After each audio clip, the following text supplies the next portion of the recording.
they've learned. Oh, God. What the first verse says, and almost through, he says, and they feared exceedingly and said one to another, what manner of man is this, that even the wind and the sea obey? Something that don't even have a soul. A wind. What? The sea don't even have a spirit.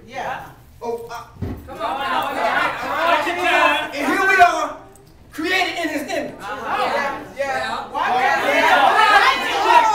The ones he said, I called out of darkness over here into a marvelous light. The ones that we walking with, at least the wind and the sea don't be telling him, well, I'm walking with you and I never forsake you, Jesus.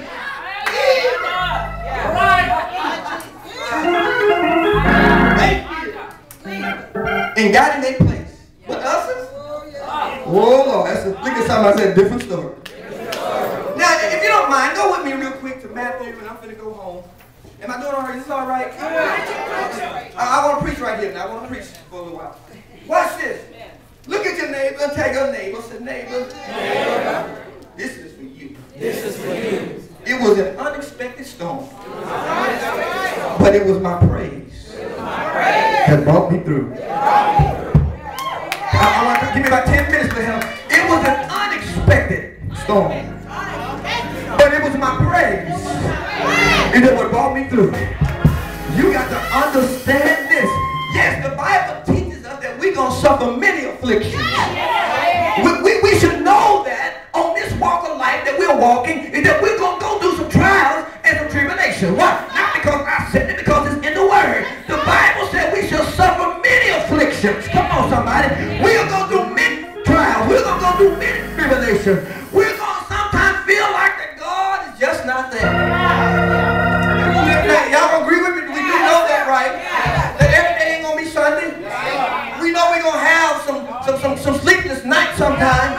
Am I talking to some real folks up in here? We do know that sometimes it's going to feel like we're walking all by our lonely spell. So tell me this. Since we know that we're going to have some storms, why not prepare ourselves for the storm? Oh, God. I read my word, but you got to understand, you got to understand that when you are going through your storms, that's the time of preparation. God is preparing us in the midst of the storm. God is doing something in us. He ain't punishing us. I think a lot of us think that we're being punished because we're going through storms. But God said, I'm just really purifying and trying to bring you up and raise you up and to make big boys and girls out of you so you can be some bona fide Christian. You got to understand if you're never going to do a good test. Oh, God, help me here. You're never going to do anything that's going to have you crying sometimes. If you never go through nothing, it's going to make you feel like your laboring is being in vain. You would never be a bona fide Christian. I don't know about you, but I want to be one of them bona fide. Yes, sir. Not to have a name, Pastor. I skip the name. I don't care if you call me bruh or homie, whatever. As long as I know that my name is written down in the Lamb's book of life. Come on, somebody. You do away with all your titles. God bless you. Those that have titles, you do it, fulfill the title that God gave you. But for me and my house, I just want to be an humble servant.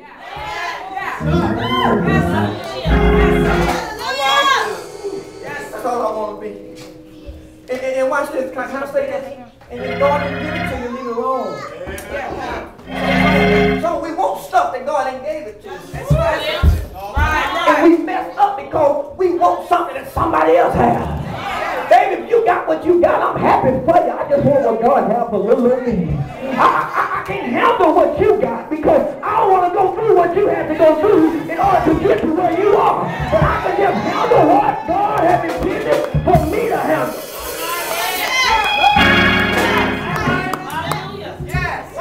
That's why I tell people all the time. I said, I don't want to preach like Pastor Oliver. Pastor Oliver. Yes. Pastor Hollenberg. Pastor Trey.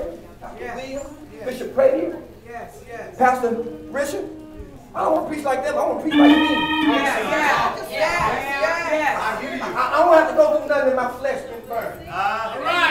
spirit anointing. I don't want to have to go through some a sickness that I might not, I don't think I can be able to handle to get a certain anointing.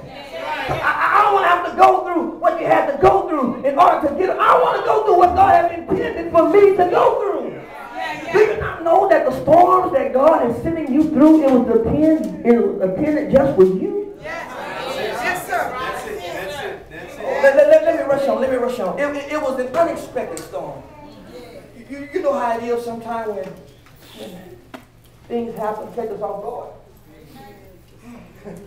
You know, especially when the Spirit ain't dwelling with us. All right. Scripture says the Spirit don't dwell in that home. So 24/7 man speaking in tongues. Right.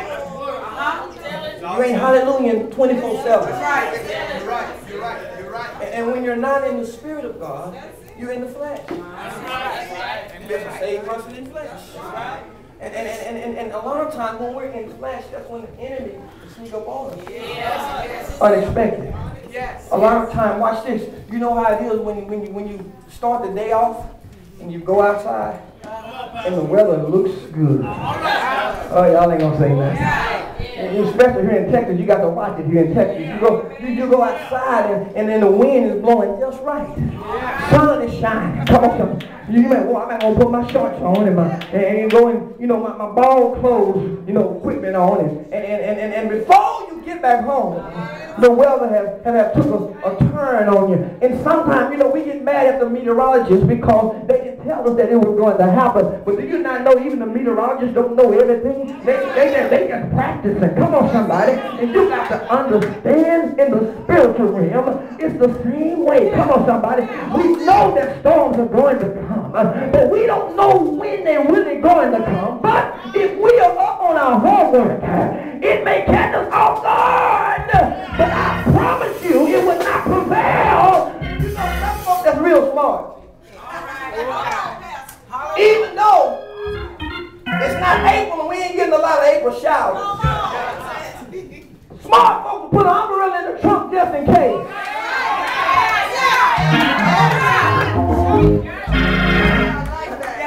I remember one time when Pastor had to go to Minnesota. We went to Minneapolis and she had to preach out there. And we drove out there and I think it was in June. And here in Texas it was hot. And we didn't take no jackets. We didn't take no coats. It was all right during the day, but at night, baby, we was. Why? Because we was unprepared. So watch this. In the midst of going through while we know we're going through, we have to understand that the devil is going to come, but when he do come our way, we got to learn how to give God praise. Listen, it's not just the fact that say we had church because we danced up in here.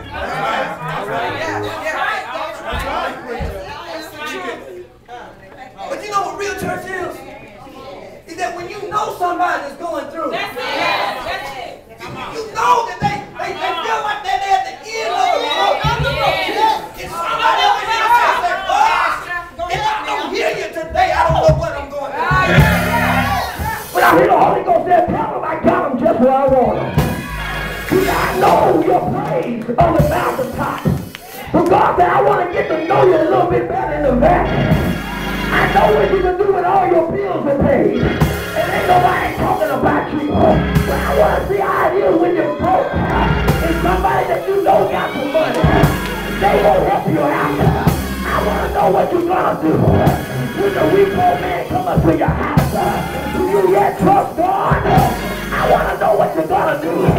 When you're looking at that loved one, and they died and going away, you yet look up and speak life in a dead situation. Look at your neighbor and say, I dare you to speak life in a dead situation.